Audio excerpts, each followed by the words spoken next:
Hello everyone, I'm Biswas and I'm from Go 15. This is our line following robot with 4 wheels and 3 distance sensors which are pointing downwards, and we didn't use any camera in this project. Let's see some details in the robot section. In the children part, we see there are many files. These files are very important for building this robot. Let's pause the simulation, zoom it. Here we can see there are 3 distance sensor right, distance sensor mid, and distance sensor left. Make sure the name of the distance sensor to be same in coding section and here. Let's see the right distance sensor. Here we see some parameter: translation, rotation, scale. The measurement of translation are different for 3 distance sensor, but rotation, the measurement of rotation and scale are same for all the distance sensor, which is 3 distance sensor. Let's see the mid distance sensor. See, the translation part is different, but rotation and scale part are same. Make sure the rays of distance sensor pointing downwards because it traces the line and it helps the robot move along the line. See the rays of distance sensor. View optional rendering, show distance sensor. So I have already clicked the section, so I do not need to click this. See, all the distance sensor rays pointing downwards. Then let's go to the hinge joint. In the hinge joint part, let's go hinge joint 1. See device. Here in the device section of the hinge joint, you can see the name of the hinge joint wheel 1. This name have to be same in coding part and here. And in the hinge joint parameter, you can see some parameters, position, axis, anchor. This the value of these parameters are different because the 4 wheels or 4 hinge joints position are different. So this is wheel 1, this is wheel 2, this is wheel 3, and this wheel 4. Lastly, the robot body. The robot body is the important part for the robot. We used rectangular shape as the robot body. This is our robot part. Thank you. Hello everyone, I'm Md.Tahfimuzzaman. Now I'm going to talk about how we created the track for our robot. First, we went to the website Tinkercad, and here we have created our track. So for that, in the website Tinkercad, we went to the create new design. So now it's opening. So after that, we went here to the scribble, and there we have drawn our line. So according to the rules, we need to draw 3 to more turns. So here we have created our lines like that.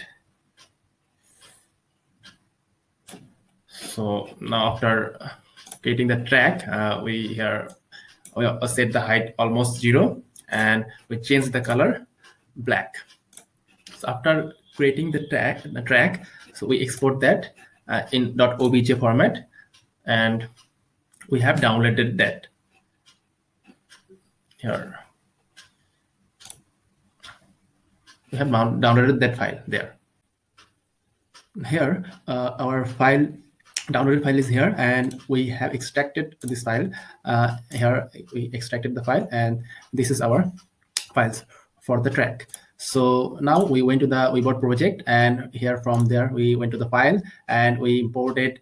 Here we selected the import 3D model, and after that we here we went to next and we choose our file from desktop, so which we have downloaded this file, and from here we tinker and we open the file, and after opening the file, this line has appeared here, and under the solid, this is for the track, and we selected our track, or we adjust our track by changing the value of translation, rotation, and scale.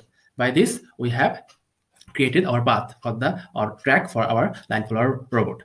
Thank you. Everyone, I am Abir Ahmed Mridha. Now I am going to describe the coding part of our project. This is the code for which our robot will work properly. First of all, import the robot library here, then create an instance of robot. Then here we used 4 wheels in our robot, which we initialized here. Device name need to be same as we declared previously. Now this part of the code, we have initialized the sensors. Here the device name need to be same as whatever we said previously. Now this will give us the value of sensors which will be able to see the console. After that, in this part of the code, we will be processing the sensor data, and for this value 300, we need to calibrate it from the sensor data. It depends on the reading of the sensor as we can see from the console data, when the middle of the sensor is active, it is given as a reading of around 390. That's why we make the threshold value 300. If the sensor is not in the line, then it gives value less than 300. But if it's on the line, it gives value more than 300. So in our first condition, if the left sensor and right sensor value is less than 300 and the mid sensor value is more than 300, then all the wheels of the robot